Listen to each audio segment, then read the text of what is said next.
you have co-written a book with Daniel Gross titled Talent: How to Identify Energizers, Creatives, and Winners Around the World. What's the one thing you can tell us about doing better ID of talent? Of course, it depends on context. But the first thing I tell most groups is, if you treat it as you searching for talent, you will lose. You are imperfect and small relative to the world. If you treat it as, how can I send out the right bat signals so talent is searching for me, you have a much better chance. And to reframe the problem that way, it's the first thing many groups should do. Of course, many groups already get this right. Yeah. We do, through the Koch network, we talk about a virtue talent matrix, and we try to hire people based on their virtue rather than the talent, and assuming that we can train, most talent, you can train people to do a job, but you can't train the virtue. What are your thoughts on that? Americans are capable of achieving extraordinary things when they have the freedom and opportunity to do so. This is American Potential. And here's your host, Jeff Crank. Well, thank you for joining us for another episode of American Potential. You know, today's guest is a dedicated writer and communicator of economic ideas. He's the author of several best-selling books, with his latest one being a generative book, GOAT: Who is the Greatest Economist of All Time and Why Does It Matter? Now, readers are encouraged to use AI chatbots and create their own versions of the book. He's the founder of Emergent Ventures, an incubator fellowship and grant program for social entrepreneurs with highly scalable ideas to help improve society. As a response to the 2020 pandemic, he created Fast Grants, which is an offshoot of Emergent Ventures, to swiftly support scientists working on COVID-19 treatments. He's also the host of the podcast Conversations with Tyler, which features today's most underrated thinkers discussing their work, the world, and everything in between. He is the Holbert L. Harris Chair of Economics at George Mason University, and he serves as Chairman and Faculty Director of the Mercatus Center at George Mason University. I want to welcome Tyler Cowen to the show. Tyler, thanks for being with us. Happy to be here. Thank you. Yeah. So we were just talking about this a little bit, but the podcast, talk about your podcast first, and to tell us, you were doing this podcast before podcasts were even a thing, it seems like. I think it was 8 years ago. Our first guest was Peter Thiel at George Mason University, and we had Peter in. This was when Peter was not very much on YouTube, so it was a huge hit. Everyone wanted to watch it. And then we just thought we should keep on doing this. And 8 years later, I now do about one every 2 weeks. And here we are. Plus, I'm on other people's podcasts. Yeah. Well, that's great. So why did you decide you wanted to study economics? What made you want to do that? When I was very young, I was a chess player, a successful chess player. And I thought, well, I don't want to do chess for my life. It's a terrible living. But I also did well enough that I realized, like, I can do something and do well at it. And then philosophy and economics were what interested me. I started going to the public library, just reading everything I could. Now I'm at about age 13 and kept on going. So I've been doing economics. I'm now 62, basically 50 years. Wow. Yeah. Okay. So GOAT: Who is the Greatest Economist of All Time and Why Does It Matter? That's your book, right? It's online. It's free. And you can either read it normally on your Kindle or print it out, or you can read it in GPT-4. Okay. First book ever published that way. All right. So explain to folks what that means. You can just start the book and read it, and anytime you want to ask a question, what did Tyler mean here? What did Keynes do at Versailles? What year was Hayek born? You can ask the AI. It will tell you. It's trained on the content of my book. Okay. If you don't want to read chapter 4, you can just say, summarize chapter 4 for me. It will do that. Go on to chapter 5. If you want to know what would a critic say about Tyler, you can do that. That's useful perspective, a good discipline for all authors, I would add. Okay. So it's as interactive as you want it to be. But again, if you just want to read the book, you can do that too. Okay.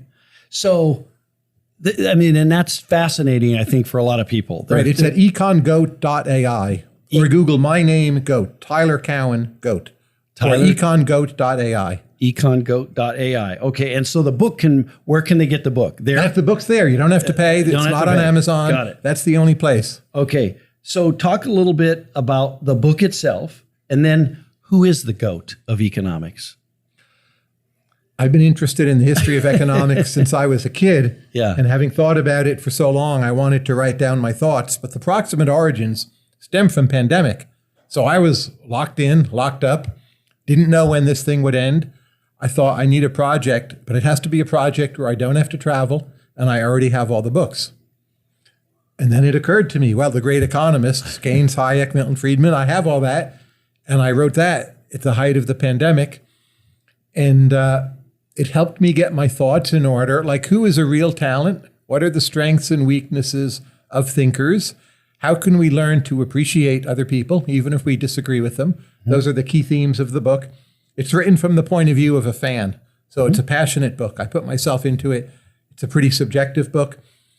I don't think there's a single GOAT answer. I think the easiest answer is to say Adam Smith, because he was first. Mm-hmm. My personal favorite is John Stuart Mill for his classical liberalism. But as a narrow economist, I wouldn't say Mill is the best. I think I would say Milton Friedman was the best. So it depends on your point of view. Yeah. And in fact, if you keep on asking the AI, who does Tyler say is GOAT? Every time it gives you a different answer. But that's because it's understanding the book well, not because it's screwing up. Sure. So Milton Friedman, let me just talk a minute about Milton Friedman. I just went back, maybe 6 months ago, and rewatched his whole Free to Choose series, which I don't know what it's on now. It's on, certainly YouTube. On YouTube, yes. And several other places. But he was fascinating to me because he was such a great communicator of the economy and thoughts and ideas.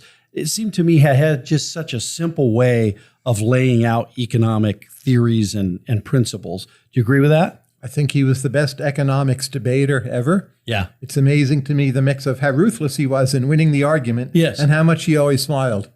I completely agree. Yes. Yeah. In that Free to Choose series, there's the discussion point, and he's got all these people who disagree with him, and it just kind of reminded me of we don't do that much anymore in society, where we have these free debates where people disagree, but they're happy, they're But we thoughtful. try to do that in podcasts, right? Right.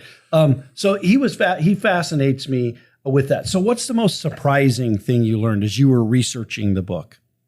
Well, John Maynard Keynes continues to impress me as a thinker. To be clear, I do not agree with what is usually called Keynesian economics. Right. But his life had many phases. He actually writes the earliest and best statement of monetarism in the early 1920s.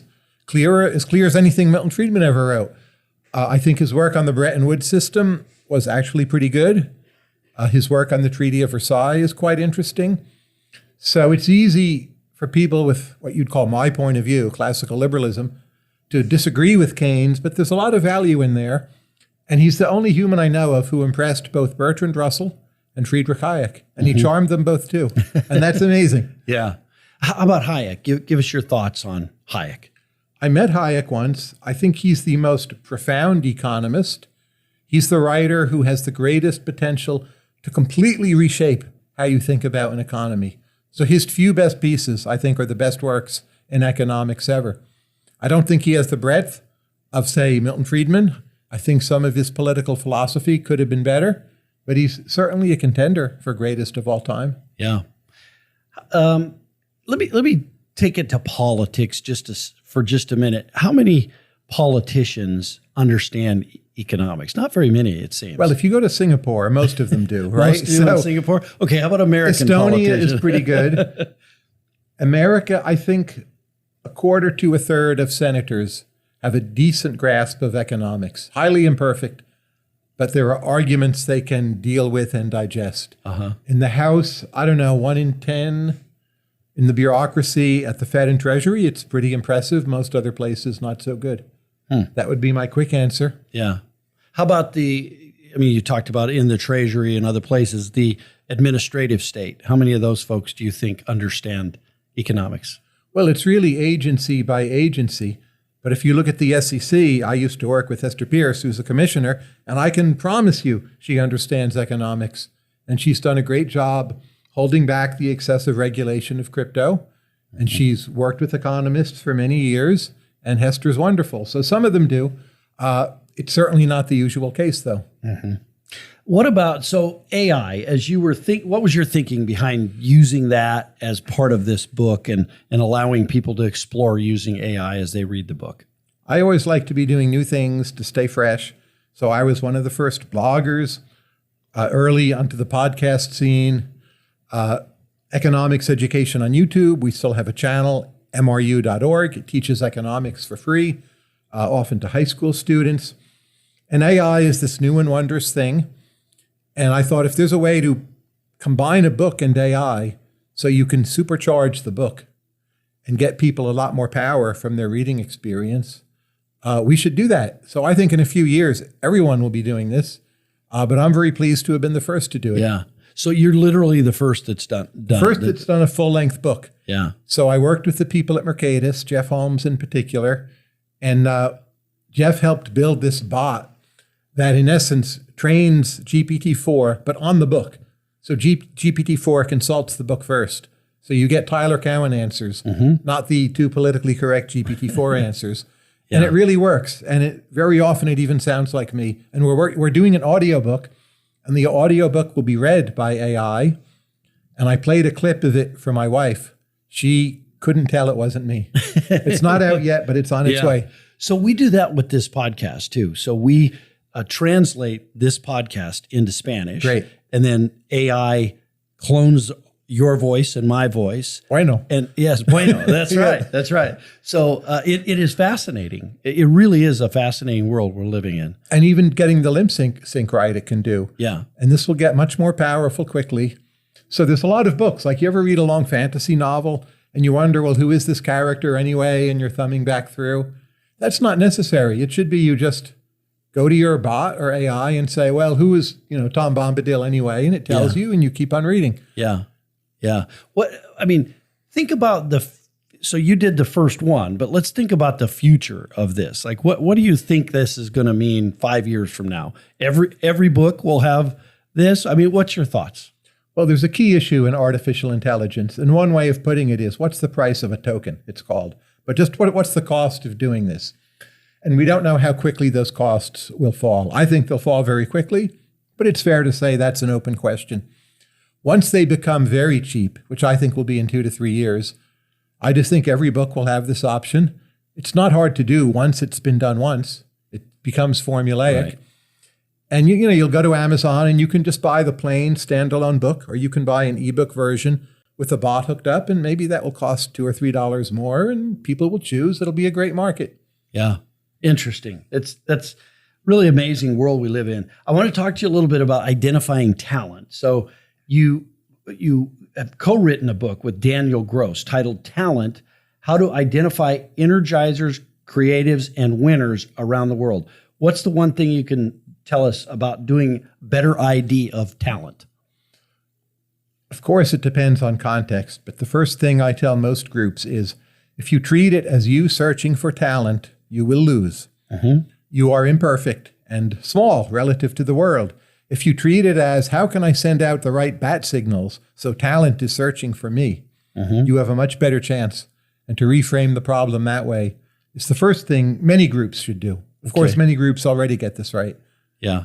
We do, through the Koch network, we talk about a virtue talent matrix, and we try to hire people based on their virtue rather than the talent, and assuming that we can train.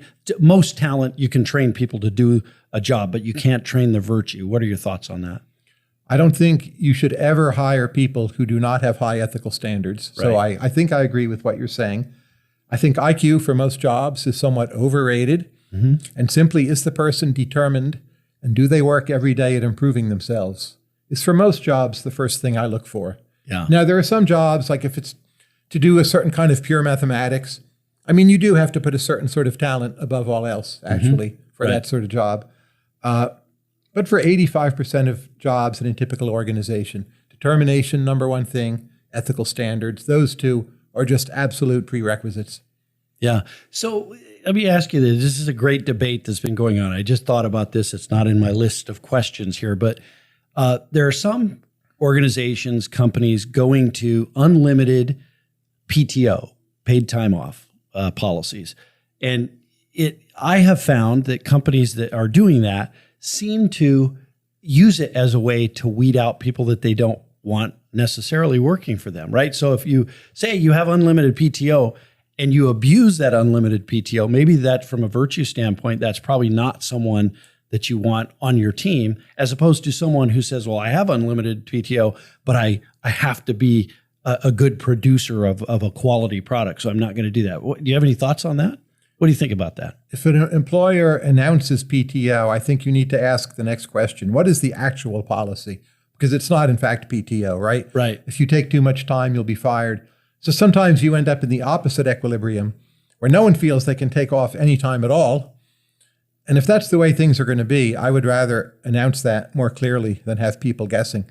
So I think PTO works best in very high trust organizations, which there are many of, but I would say it's not, in fact, the norm or the median.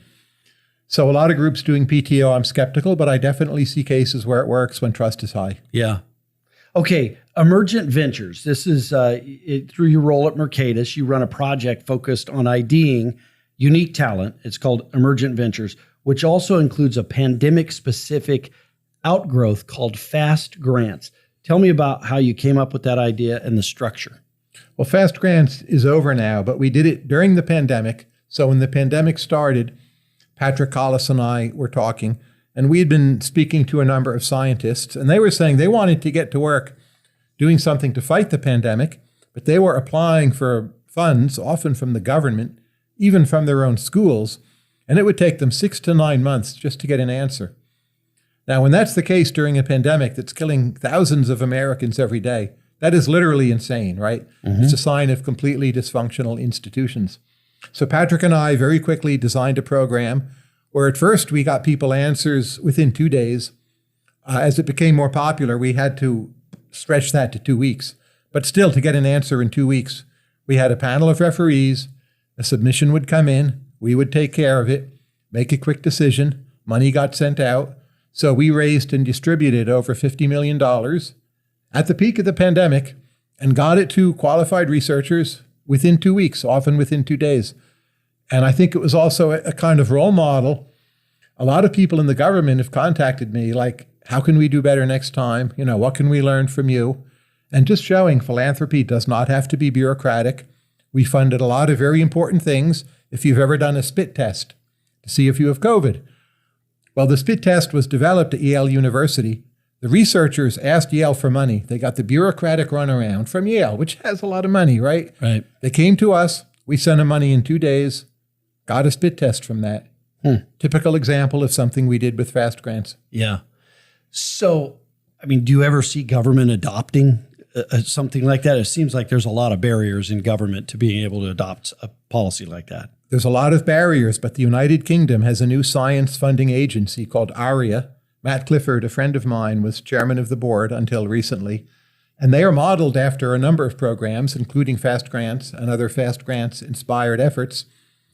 And they're a version of that. They're not quite as fast as we were, but minimum of fuss, minimum of bureaucracy, autonomous program officers, ability to spend money quickly. So there are changes. We're seeing it. I had a call recently with the Japanese Ministry of Culture and Technology. I'm not promising they're going to do anything. They were interested. They interviewed me. They want to talk to other people. So I've had calls with a lot of governments, and I think slowly but surely, some subset of them, they do see it as a vote winner to respond more quickly in times of crisis. And I think we're seeing some improvements. Well, isn't that the value of philanthropy kind of over government sometimes, right? Is that there is this, one, it can respond more quickly. We see that with the Red Cross and other agencies like that. But I found a lot of times private philanthropy is as bureaucratic as government, I'm sorry to say. Maybe it's a little bit better, but there can be multiple layers of approval and committees and processes, which might make sense in many times for many problems. But again, when there's a crisis, you need to get people money quickly. And I think today a lot of our world is in crisis. It's not a COVID thing right now, but there's many problems. Take the distribution of the anti-malaria vaccine. That vaccine works like 85%. We're dragging our heels getting it to people who might die from malaria, kids who might die, just because la-di-da, nonprofits are a bit slower, no sense of urgency, no profit motive. Yeah. We need to get our act together there. Right. It would save hundreds of thousands of lives. If we could just do it more quickly, it probably doesn't even have to cost us more. We just need that sense of urgency. And this, for the most part, we can't even blame on government. Mm-hmm. So what did you specifically do to be so quick in responding? I mean, how did you do that differently than what is normally done? One layer of decision-making is the key. So you need very qualified people. We had a panel of 20 referees, but used 3 or 4 of them, much more than the others. Had a person who chaired the panel of referees, and they simply had the authority to make a decision, and I would back the decision and legally certify it, and then we would send out the money, and just a high level of trust, and willing to realize you're going to make some errors, but to get the thing done now is it's where the actual value is. How many, if you could go into it a little bit, I mean, there were some that you denied, right? I assume that there were many denied. that we got thousands of applications and handed out a few hundred. Okay. Yeah. So, again, how do they do that? I don't understand how a federal government agency, for instance, can get from where they are now to a system like that. Well, let's take the National Institutes of Health, which is one of the worst offenders. Just to submit a proposal, it might take you 200 pages. It has to be formatted a certain way. If the PDF is the wrong whatever, the system rejects it. Our system's basically a one-page application or a bit more. You can attach a file. People know who you are, what your work is. You link to some of your papers and you say what you want to do. And if it takes you months to even get ready to apply for the NIH, I mean, that's just on top of a process that already can take a long period of time. And I don't think it improves the quality of decisions any. To have papers sitting on people's desks, it's not that people are there pondering deep thoughts that will help them make better decisions by spending 11 months on it. They just should decide now. And it's simple. It's not hard to do. What's hard in an institution is to have the will to do it. Mm-hmm. Yeah. What are some of the ideas that Emergent Ventures awarded grants to? We have over 500 grant winners around the world. One area where we have many winners is simply how to improve the economics of science and science policy, make it more dynamic along the lines of FAST grants. The area with probably the single largest number of winners is computational biology. Most of those are quite young people. I think it's the area right now that's attracting the greatest amount of youth talent. And I sincerely believe within 30 to 40 years, most medical maladies we will have beaten back, and we'll have done it by applying either AI or computational and statistical methods to medical problems that we used to treat in a very hokey, old-fashioned laboratory sort of way. And I think we're going to beat them all, almost all of them. It may not always be cheap or available to everyone, but that is within your lifetime going to happen. And we're funding young people who are super smart, ambitious, and who want to do this. Yeah. We have a separate tranche people in Ukraine. We have a large numbers of winners in India, which is right now the world's most dynamic economy. So we're looking for growth areas where people want to do wonderful things and are just flat out ambitious and not apologetic, fine with making money, full steam ahead. Let's do it. Yeah. Okay. So if people want to learn more about your book, the GOAT book, or the AI or Emergent Ventures, what's the easiest way to get in contact with you or learn more? Well, first they can just email me. My email's online, Tyler Cowen. I'm the only Tyler Cowen. Only I read my emails. You're the only Tyler Cowen? That I know of on the internet, yes. Okay. There might be someone in Kazakhstan with that name, but actually probably not.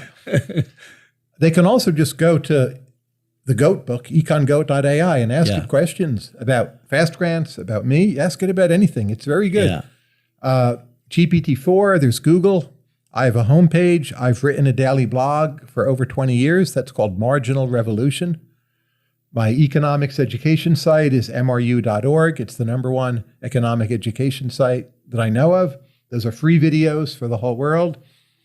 And I write 2 columns a week for Bloomberg. So there's plenty of me. Yeah, plenty of you. Yes. All right. And again, the podcast, if folks want to listen to the Conversations with Tyler. and just they Google can find it anywhere you get your podcasts, right? Spotify, Apple, YouTube, totally free, no ads. It's there for the taking. YouTube is video or audio only? It's video when the guest is willing to do video, which is usually, but not always. Yeah. Yeah. Okay. Tyler, thanks for joining us. I appreciate it. My pleasure. Thank you. Fascinating stuff. Great. All right. Well, listen, this is the world we're living in. And imagine what 5 years is going to bring for us. This is incredible stuff. And I do look forward to seeing what AI brings, in the world of publishing.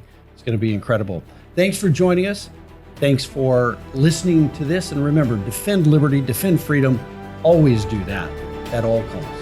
Thanks for joining us. Thank you for listening to American Potential. You may listen to more stories from Americans working every day to expand freedom and opportunity in their communities by visiting AmericanPotential.com.